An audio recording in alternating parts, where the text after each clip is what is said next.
By small, I mean about 45,000 people.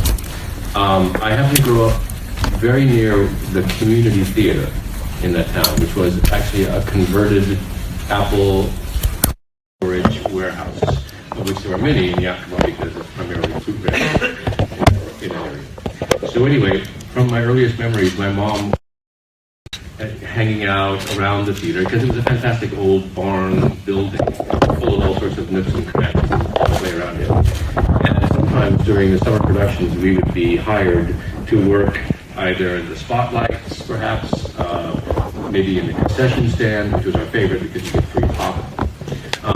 And that was kind of my first exposure to the theater. It was very much about sort of running around in the background.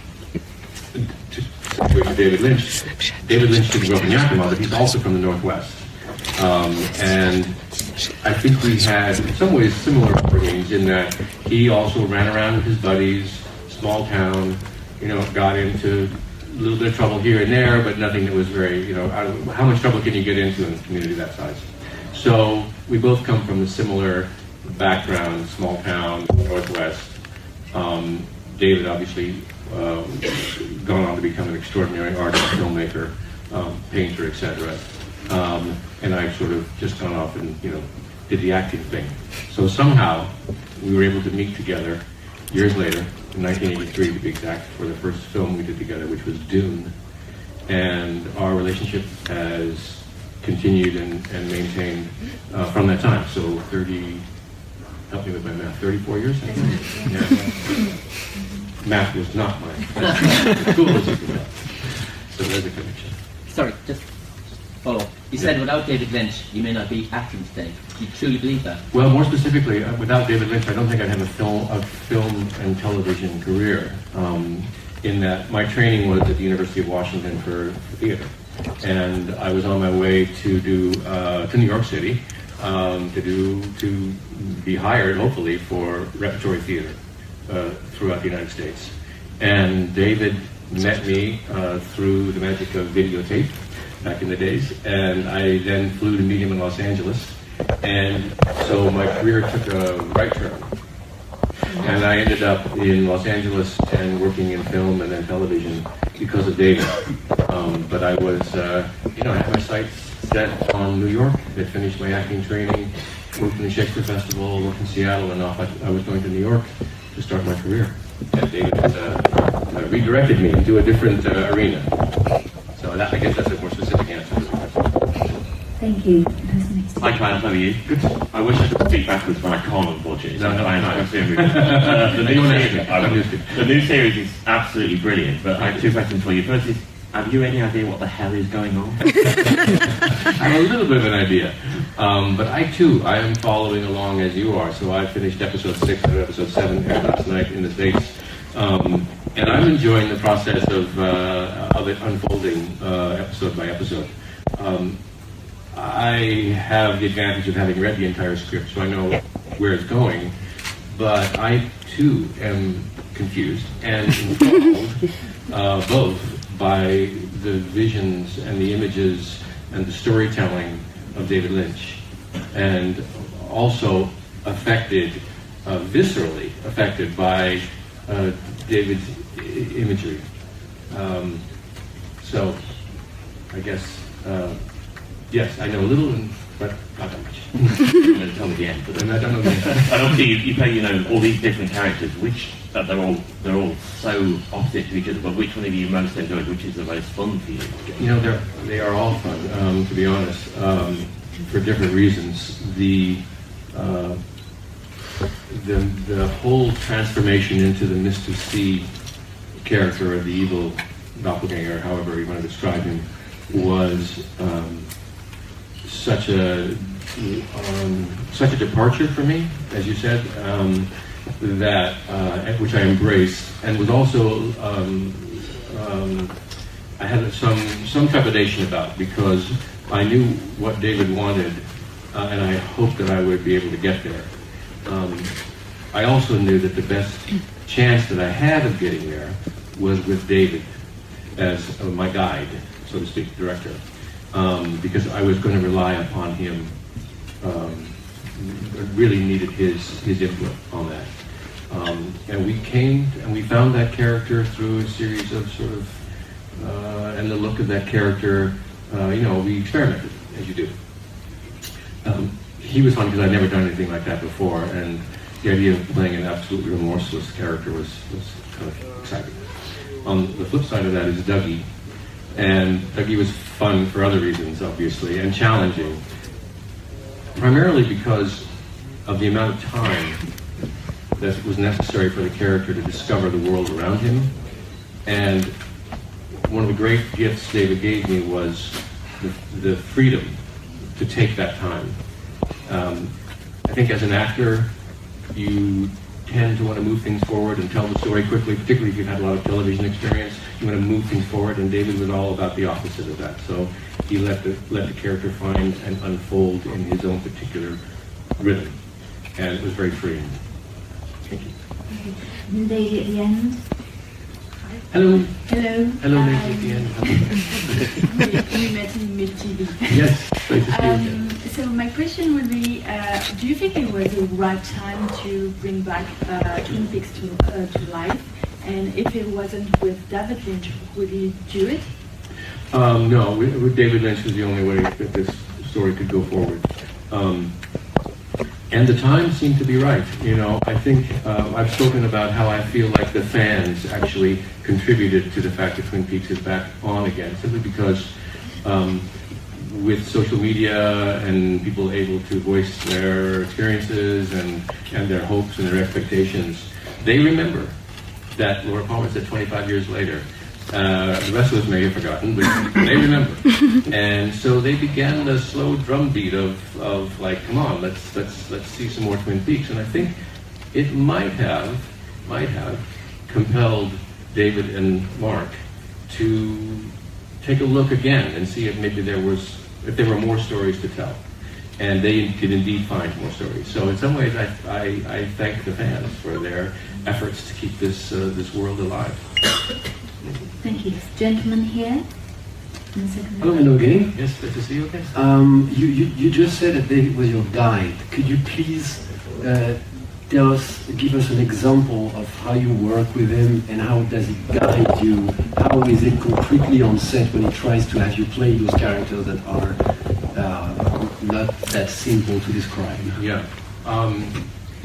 It can run from simply telling me, you're doing this thing with your mouth. Don't do that.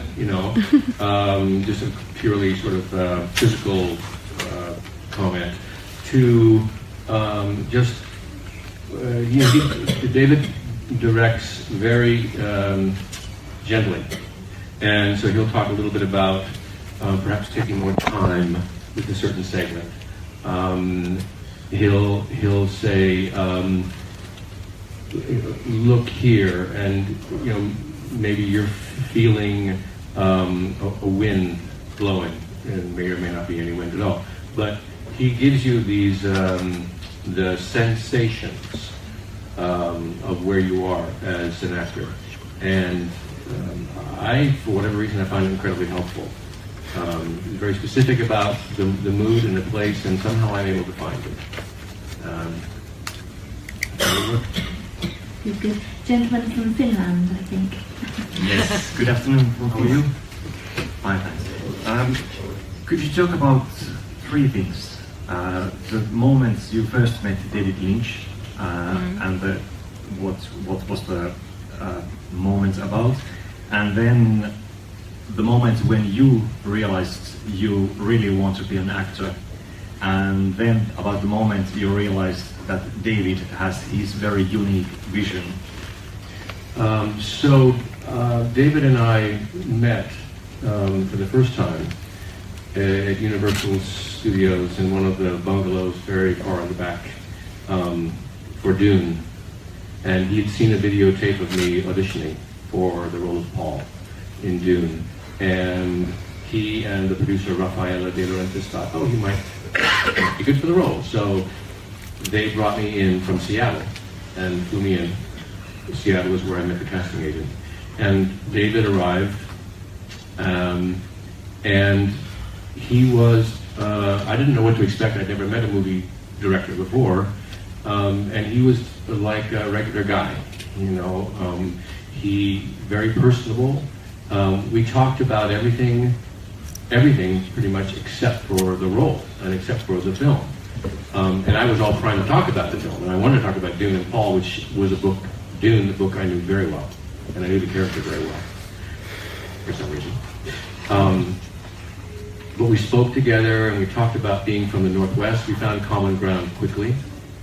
We spoke about our love of red wine. We spoke about what it was like to grow up in a small town in the Northwest. I asked him about his experiences as a director. I'd seen Eraserhead. I'd seen Elephant Man. And towards the end of the interview, he handed me the script and said, I'd like you to learn a couple scenes from the script and come back in 4, 5, 6 days and we'll do a screen test. And I was like, okay. And that was our first meeting. My acting career started as something fun to do, a social thing in high school, and I enjoyed it.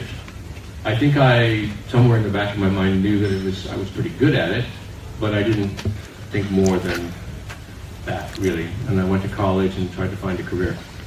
And I kept coming back to the theater. And I had one experience that really sort of transformed me when I went to do a thing in America called summer stock, where you go for the summer and you participate in doing small productions in far off, very small communities, and you have this experience, kind of intense theater experience. And I did a play called Look Homeward Angel, and I played the young Eugene, and I had a wonderful director and a cast, an equity cast, professional actors. And I said for the first time, it was fun, but it was also, I felt like another level. And I said, oh, I think this is maybe something that I should do. And so it went that way, slowly. And the last question was... when did you realize that David really has a unique vision? Oh, I think when you see his first film. You see, I saw Eraserhead for the first time, and it was very compelling and complicated, and not what I expected at all. And then I saw Elephant Man, and I was like, whoa. The emotional impact of that film was overwhelming, and I think, and unlike anything I'd seen before. And he had such an affection for the character of John Merrick. You could feel it, an identity with that outcast, you know. And I was like, oh, this is fascinating. So that started it, and I'm continually amazed by his work, everything he's done. And so I'm so honored and kind of overwhelmed to work so closely with him. Thank you. The lady in front of you. Thank you. Hello. Hello. Christy. How are you? Twin Peaks is, of course, absolutely legendary TV show, but so is Sex and the City as well. So as you were talking about fans, when fans nowadays, when they approach you, do they recognize you more from Twin Peaks, or do they approach you as an ex-husband of Charlotte? Right. When I wear my kilt, references. You know, it's a mix. It's really fun. When I'm in New York City, because of course that was the setting for Sex and the City. Maybe more Sex in the City, but it's very nice. I get that and some Desperate Housewives as well. Right now, of course, Twin Peaks is at the forefront of everyone's imagination, so I recognize as that. But it's very nice to be associated with some wonderful and memorable television programs. I'm very fortunate. But can you recall some funniest moments with fans? Or where people have recognized you? I mean, I remember, people in New York are not shy. They got to work at the building, the doorman and stuff like that. So I remember going past the guy, the doorman, and he'd shout, "Hey, hope you can get it up," that kind of thing. Something like that. Or, "Sorry about your problem." Thanks. They're obviously meaning it fun, but that's their first their overture, and that's New York City. Thank you. Gentleman here in the second row. Hello. You were on my bucket list, so nice seeing you. Oh, thank you. How did you shoot the episodes? One by one or parallel to each other? Well, we filmed the series, right? We filmed it like a film, a feature. So we had the entire script completed, over 500 pages, and we filmed it as one giant feature film. So locations, we did all the work that we needed to do at certain locations were finished, and then we moved on to the next one. So just like a film. Did it make your job more difficult? I mean, the emotional state of your character changes from one episode to the next? No different than any other process, I think. The challenging thing was because I was doing different roles, sometimes on the same day. Not often. I tried not to do it like that, but oftentimes I had to change in the same day. So just re-entering each of the characters was challenging. But the script was very specific. I knew the scene before and the scene after, and then in those situations I rely a lot on David. He knows, he's got the whole film in his mind, so he's able to ride gain, I don't know how you say that, dial in whatever I need. That's going to be a hard one for the translation. Modulate the performance based upon where he is, where he knows he is in the story. Thank you. Gentleman at the back. Hi there. I was just wondering if between the current series of Twin Peaks and the original series, when you watched all the great series that came after the original, did you ever feel that anything equaled it in originality? That's a good question. No, but not like it was the greatest thing. I just think David Lynch and the vision, the creative process, what he makes is unlike anything else that we're likely to see. Just the specificity of it is, I just describe it as pure Lynch, or Lynchian, What I think did happen was with the acceptance of Twin Peaks, brief acceptance of Twin Peaks, it opened the door, I think, to other creative types, so producers, directors, showrunners, to imagine that they might be able to as well create the vision that was existing inside their heads. So, and that's spoken about. They said they all kind of opened the door, but I also think it helped with the owners of the studios and the networks to be perhaps a little more open to the idea of an auteur coming in and allowing them to follow their vision and sort of stepping back a little bit and giving them the reins, I guess, to run with their vision. And I think that, I'm not saying it did happen, but I think it helped. Thank you. Gentleman in the front. Carl, given the intensity and the scariness and unpredictability of this world, is your family kind of a great lever at the end of the day? And are you ever going to make anything your son can watch? You can watch the Flintstones. This will be a while before he watches this one. My family is all that's exactly every day though. They're at a great level. Of course, when we come home, I tend to not bring the work home. It's just I've never just as well. Yeah, especially with those characters. I was quite happy to, once I took off the wardrobe and the clothes, that they disappeared and the look and everything. So they went away. They went back into the box, and then I pulled them up the next day. I tend to not carry those things with me that I'm aware of. You'd be a nervous wreck if you did. It would be like different. You're welcome. Ciao Kyle, I'm from Italy. You have a lot of fans in Italy for Twin Peaks, and we are very happy for the coming back to the series. So, just two questions, but please respond like Kyle Maclachlan about Twin Peaks, and not Dave Cooper. So, the first, in front of Sheryl Lee, after several years you met again, the first conversation, the first words between you, in the first meeting for the series, for the shooting of the series. And the second question is, your first mind in front of beauty of our actress Monica Bellucci. I'd actually met Monica before, years before.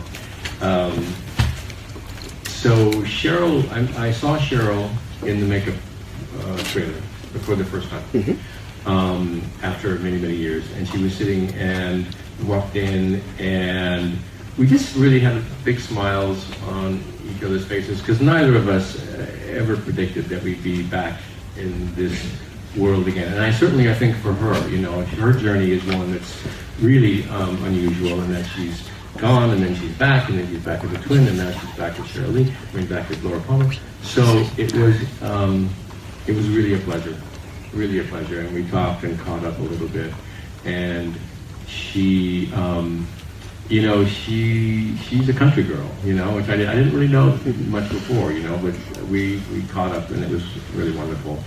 And Monica Bellucci, what can you say? She was such a pleasure. She's obviously beautiful, obviously a great actress, but she is so personable and so fun and so easygoing. I didn't expect that for such beauty, I guess. You have expectations in your brain, but she was absolutely lovely. Yeah. Ideal woman for a man. Absolutely. Apart from my wife. I know, yes, it's sure. It's sure. Thank you. The lady to the long. Thank you. Ahoy, Captain. I have actually two questions. The first one is about How I Met Your Mother. A lot of people are saying that the show might come back. Do you think that the character that you had in there might be able to come back? Because it was really funny. And the second one is about Dune. I don't know if you know, but it's going to be remade as a TV series. Do you think that your character that you played in Dune can come back as well? I wouldn't. Thank you for the comments about How I Met Your Mother. That was a kind of a departure, but a lot of fun. I'd never done a 4-camera series like that, and it was a challenge, and also I was able to channel a lot of my early television heroes, not really heroes, but a lot of my early television watching. So I borrowed a little bit from Gilligan's Island, First and Howell, Gilligan's Island. I borrowed a little bit from Jethro Bodine, from Beverly Hillbillies. These are all shows that I was religious back in the day, watched. And so we just sort of channeled a little bit of that into the Captain. And I hadn't heard about it coming back. That was great. Carter Bay. It's just talks for now. They're creative geniuses. I know. And then the question, I'm sorry, was about Dune. Oh yeah, no, very excited. Denis Villeneuve, he's a visionary, a beautiful filmmaker. I'm curious to see how he approaches, transforming that very dense and interesting classic science fiction book of Frank Herbert's into a watchable television. I think he has the right approach. If he does I don't know how many hours they're talking about, but it certainly needs time. So very excited to see what they do. Thank you. Yeah. Gentleman just below. Hello. The two first seasons of Twin Peaks was a great tribute to the soap opera of the 80s. How David Lynch and Mark Frost explain this change for season 3, and where is Invitation to Love? Invitation to Love. I don't know. Somewhere there. And your first question was more about the 80s, about the change, the tribute to soap opera. Oh, soap opera, right? Oh, and this change on season 3. Yeah, the new Twin Peaks, or the recent Twin Peaks, is not obviously a revisit, a nostalgic trip down, memory lane, and isn't it so nice to go back?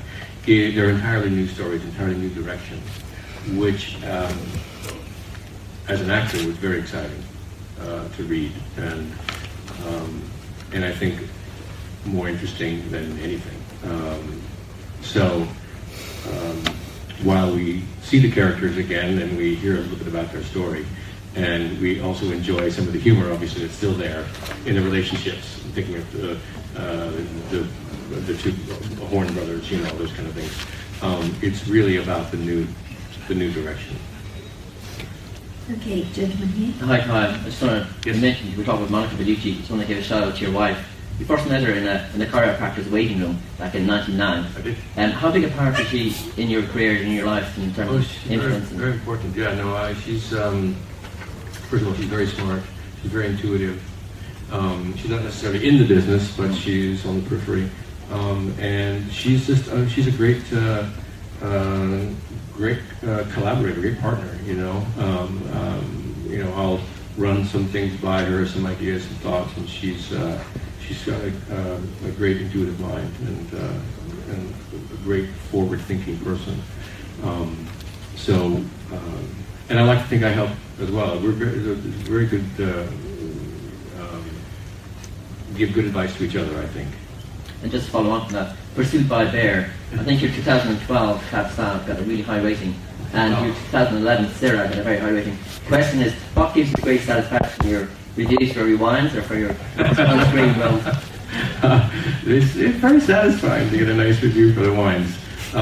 That's a collaborative process, making wine as well. So there's so many people involved in many different elements. But it is a nice diversion away from my regular job, and it also brings me back to my home state and kind of the area that I grew up. So it's very nice. Thank you. Lady in the front row. Yes, again. Hello. I've asked this question from many channels who are attending this festival, and as I've heard very nice stories, I would like to hear yours as well.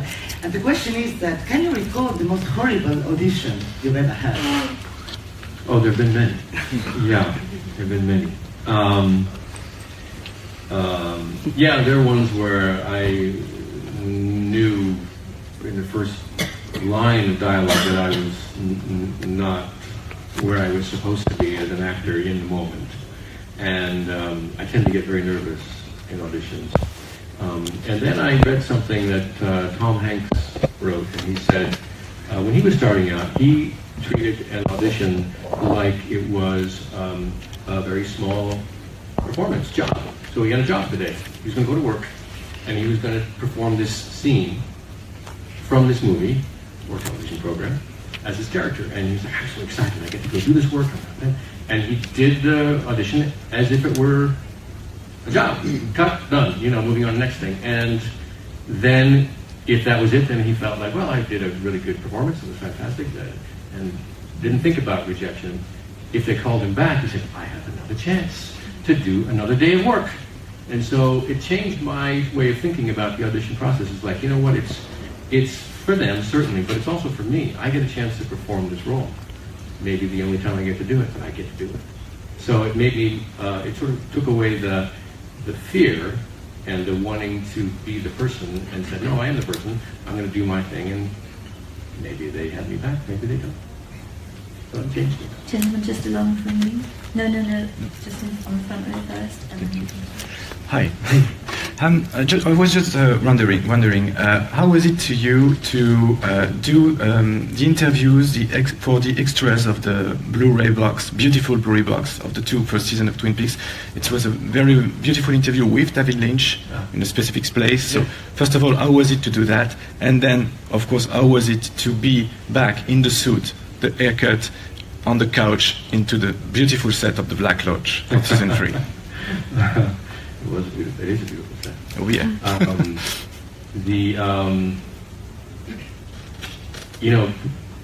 To answer the second quick part. So to go back into the suit was magic, to be honest. And I approached it with a little bit of I don't know, I made it a ritual, maybe, the first time. The guy said, this is a big step, this is an important step. It's been 25 years, you're going to go back in the suit. So I took it really slowly and carefully, and imagined getting myself ready kind of back into Cooper when I put that suit on the first time. And when I walked on the set for the first time, and there was David sitting in the director's chair, and here I come, and he sees me in the suit for the first time, his face lit up, a huge smile. stood up, we shook hands, we hugged, and said, and I was like, this always said, here we go. And that started us back on the journey for Twin Peaks. And it was just a beautiful thing. And I'm sorry, the rest of my first question was when you shoot the interviews for the extras. Oh, yes. So that was interesting because, as you said, David doesn't like to talk about his work. So we just kind of reminisced a little bit about the experience and told a few stories. But I like the idea of doing kind of the extras, the behind-the-scenes stuff, because I'm also a fan. So, and I really like these movies, the Three Musketeers, Four Musketeers, the old ones with Michael York and everybody, Richard Chamberlain. And they did a kind of a behind-the-scenes storytelling about the things in that movie. And as a fan, I was like, I couldn't get enough. I said, oh, so I should also, people who like the stuff that I do with David, we should also welcome the chance to talk a little bit about behind the scenes, because people love to hear those stories. So that was a trigger for me. We do. We've just got time for a couple more questions. There's a gentleman behind you, and then there's a lady in the back row. When you made the original Twin Peaks, what was the most profound lesson you learned during that time, and another lesson you learned from this season? They're almost the same. You know, there is nothing like the experience of having David Lynch as the director.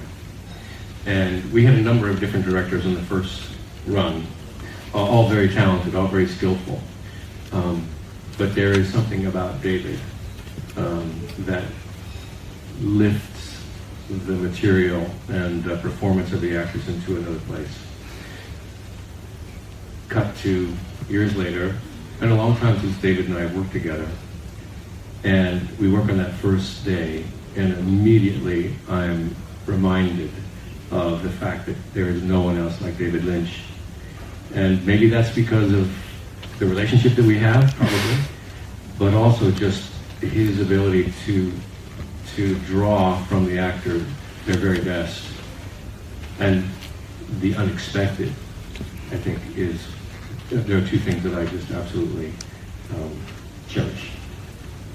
Thank you. And last question then from the lady in the back. Sure. Hi. Which part of the character do you enjoy the most to play? Is it Dale Cooper or his doppelganger? They're both fun. The doppelganger is a lot of fun. You know, primarily the idea of playing such a dark character, which I haven't really done much in my career. As dark as Cliff Vandercave was in the Flintstones, didn't quite get to the character of the evil doppelganger.